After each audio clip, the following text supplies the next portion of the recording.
Good morning. I'm going to start a series called Things I Found Down the Rabbit Hole. Because when you're studying history, you're going to find yourself down many rabbit holes. And it's fun. And occasionally those rabbit holes produce some really nifty things.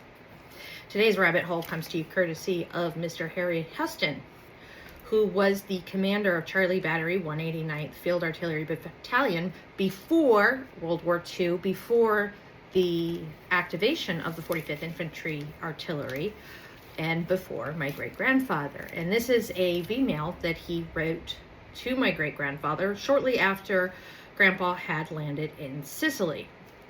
As an aside, I actually never thought that V-mails could go home front to war front. I thought it was exclusively a war front to home front thing.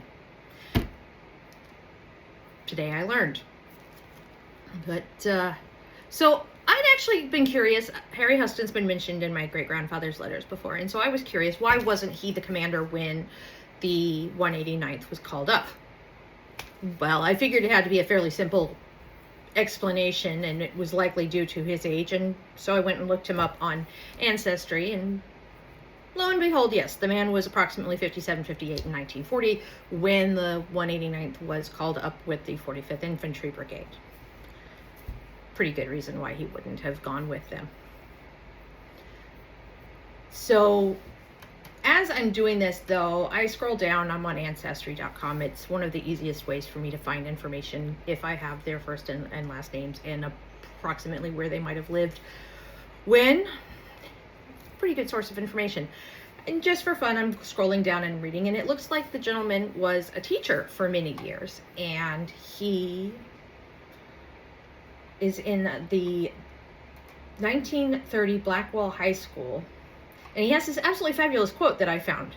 Again, this is what I found down the rabbit hole. It says, "You may have learned in your study that the realm of knowledge is infinitely great. The sum of man's ignorance is greater than the sum of knowledge. The more he learns, the greater becomes the unknown world in his apprehension. There is no such thing as a finished education.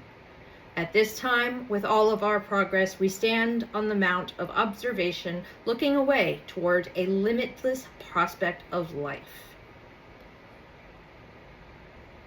I don't know about you, but that is so fitting to find in the back of a high school yearbook. And an absolutely wonderful way of looking at things. I like to say that I am constantly learning because I love learning. I really do.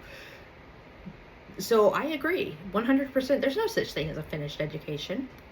I'm out here looking to seek and learn more. That's my whole goal in life, and writing is not only am I writing this book to be read by other people, I'm writing this book for me. I want to know. I want to fill that gap in. I want to have that knowledge for myself.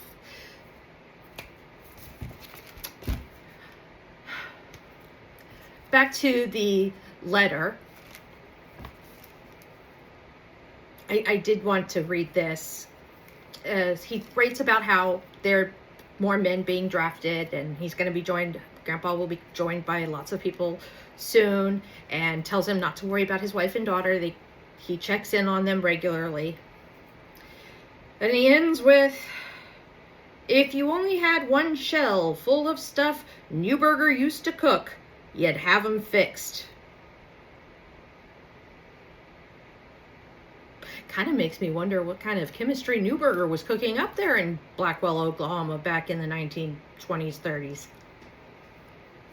Have a great day.